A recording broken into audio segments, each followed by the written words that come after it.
possible to control and regiment the masses according to our will without them knowing it. He called it the engineering of consent and proposed that those who manipulate this unseen mechanism of society constitute an invisible government, which is the true ruling power of our country. So are we living in an Orwellian nightmare that was prophesied by the likes of George Orwell, Aldous Huxley, and Edward Bernays? Well, I did some research and I put together some video clips that shows how the globalist mind control has been present in our everyday lives, our entire lives, because the future is now.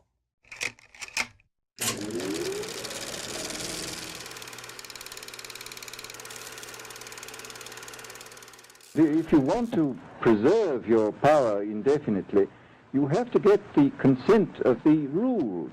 And this they will do, partly by drugs, as I foresaw in Brave New World, partly by these new techniques of propaganda. They will do it by bypassing the sort of rational side of man and appealing to his subconscious and his deeper emotions and his physiology even, and so making him actually love his slavery. I mean, I think this is the danger, that actually people may be in some ways happy under the new regime, but they will be happy in situations where they oughtn't to be happy. This is the big picture, an official television report to the nation from the United States Army. Yes, in modern warfare, our military leaders are finding that words and ideas are highly effective weapons. Here, recruits with specialized backgrounds were taught the nature, methods, and techniques of propaganda and its dissemination. Radio presents these facts in any number of ways. Perhaps its most rewarding form of expression is news. For news is ready-made propaganda, and to an enemy denied access to outside information, it's as welcome as food and water. Radio's principal advantage is that it can reach remote areas and reach them quickly. So that one program can be repeated and thereby reach a larger audience, it is often recorded on discs or on tape.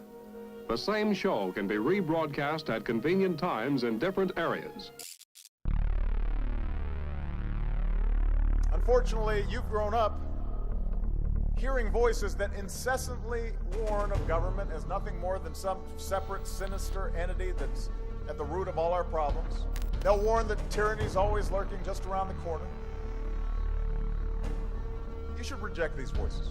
Public policy could itself become the captive of a scientific, technological elite. My team and my specialties, information operations and the psychological arm of things, we are trained to deceive if we have to. If you found out that your public affairs team that was showing you around actually had just completed a 40-hour course in psychological operations and was trained in psyops and in military deception, you start to question, hey, is that an appropriate use of that resource? You shouldn't trust me. In fact, by my actually participating in that, I will taint the news. They took the babies out of the incubators.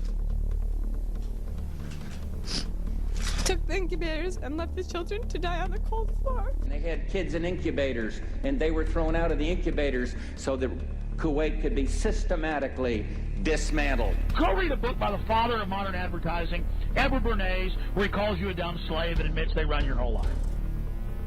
I've read both his major books. One of them's called Propaganda. Edward Bernays. Psychological warfare operations went into high gear. Our propaganda was beginning to pay off. There's a global crime syndicate that controls NATO and the major Western governments, and it is using Al-Qaeda to overthrow secular governments.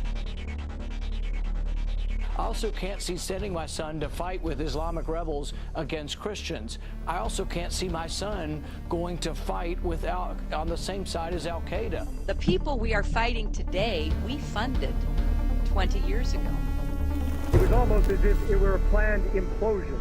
It just pancaked. Well, pancaking almost like a precision implosion. Everybody get away from the tower. You gotta know the tower that just came down 1013. Where exactly are you, King?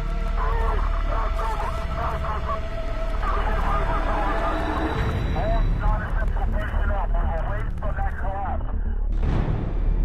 people who are sick and tired of the endless wars, the poverty that is coming, the attacks of our civil liberties. I don't believe in conspiracy theories. Conspiracies, yes. If I believe it, there's nothing theory about it. You take the blue pill, the story ends. You wake up in your bed and believe whatever you want to believe. You take the red pill, you stay in Wonderland, and I show you how deep the rabbit hole goes. Meantime, there are questions multiplying today about the mysterious death of award-winning journalist Michael Hastings. We are also requesting that your team of advisors include a senior officer who is thoroughly experienced in psychological operations.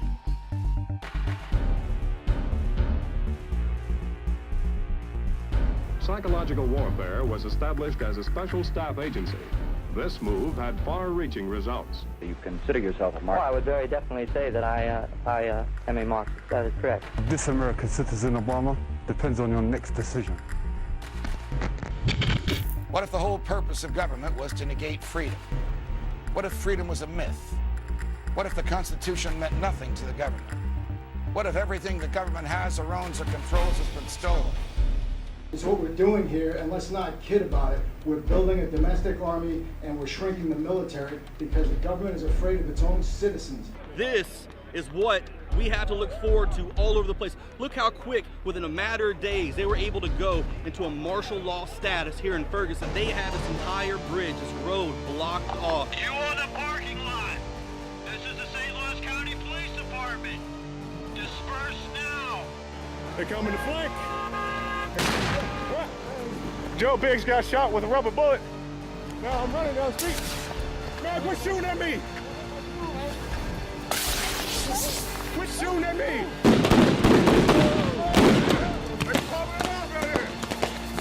I'm here to warn people. You keep telling me to shut up. This isn't a game. The answer to 1984 is 1776.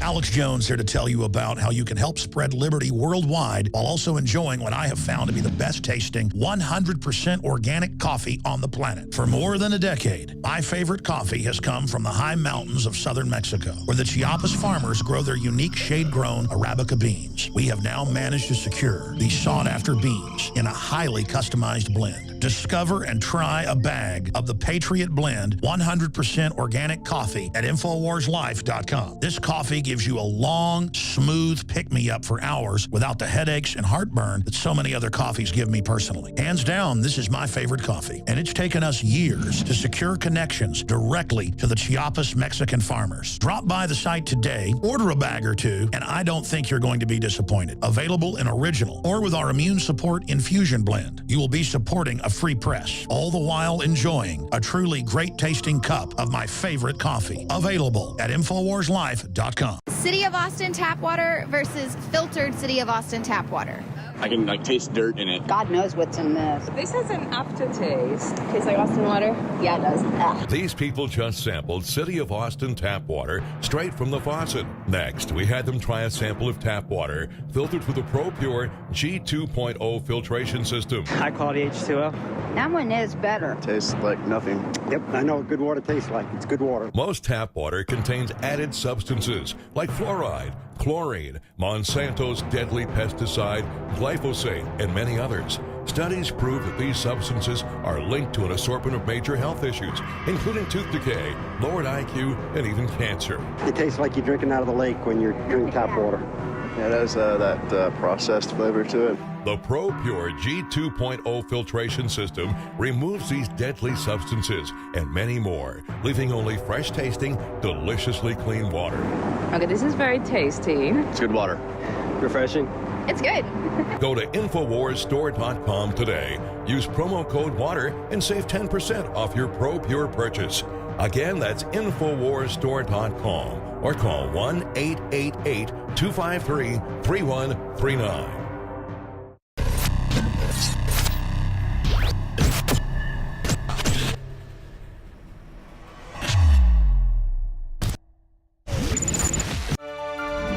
And welcome back. Our guest tonight is Cheryl Chumley. She's the author of Police State USA, available in the InfoWars shop. She joins us now to talk about all things Police State. Thank you for joining us, Ms. Chumley. Thanks for having me. Now, I have a copy of your book here, Police State USA, and I've encountered many people, as I'm sure you have, who are skeptical about a police state, even in the wake of what we saw in the city of Ferguson, Missouri. So what would you say to the naysayers who say there is no such thing as a police state in the United States of America?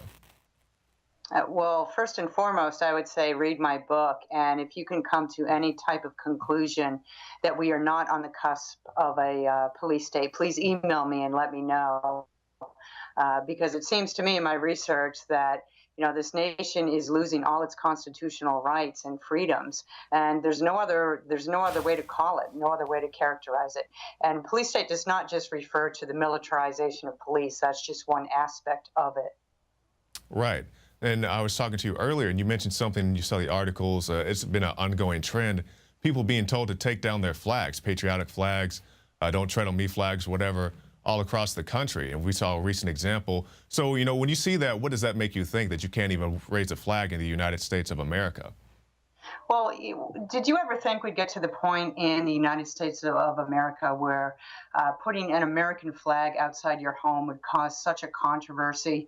The case you're referring to was a woman who's flown her flag, her U.S. flag, for 36 years outside her home. All of a sudden now her rental company says that she has to take it down because of fairness issues. If you fly an American flag, the company, worries that other people from other nationalities will want to fly their flags also. So, it's just constant barrage of government regulation, a mindset coming even in the private sector now to clamp down on individual freedoms. That's exactly right, because we've even seen in California kids suspended from school for wearing American flag T-shirts. They said you can't even wear an American flag T-shirt going into school. And like you said, this is the land of the free, supposedly. Why can't you raise a flag? Why can't you wear a flag shirt to school? But let's talk about some of the things going on in the news, some of the other aspects. I know you put out a few articles this week, and one of the things that I caught my attention was feds tout school lunches as national security issue. What exactly is that about? That's where the USDA wants to put such importance on Michelle Obama's campaign to tell parents how to feed their children in the school system, that they want to make it a national security issue. What their logic is if kids are obese in this country, they will not be able to perform well in the military. They'll grow up and they won't be fit enough to serve this nation. Mm-hmm. So they're calling that a national security issue, but that's way over the top, and it's not really the government's right to tell people how to eat anyhow.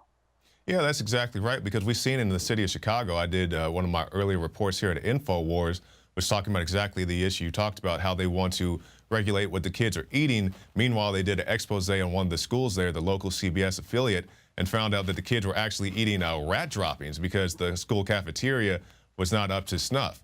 And, we've seen people rebel against Michelle Obama, entire YouTube videos, the kids saying we're hungry and we're not getting enough food to eat. But that's just one aspect, as you said, of the larger police state.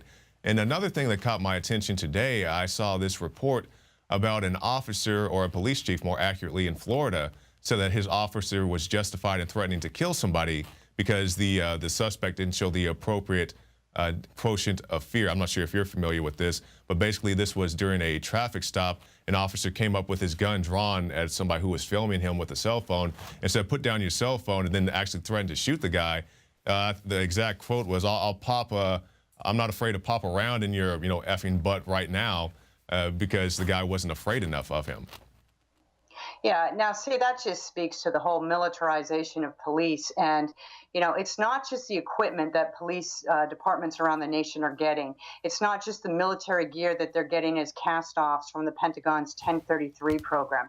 It's a whole mindset shift in how police are being trained to patrol their communities. It's not any longer the serve and protect, put the innocent American first. It's more aggressive. It's a lot more in your face. Cuff first, ask questions later. And the biggest priority nowadays, which is alarming if you think about it, is the police want to protect first and foremost their fellow police officers. Mm-hmm. And that sometimes comes at the expense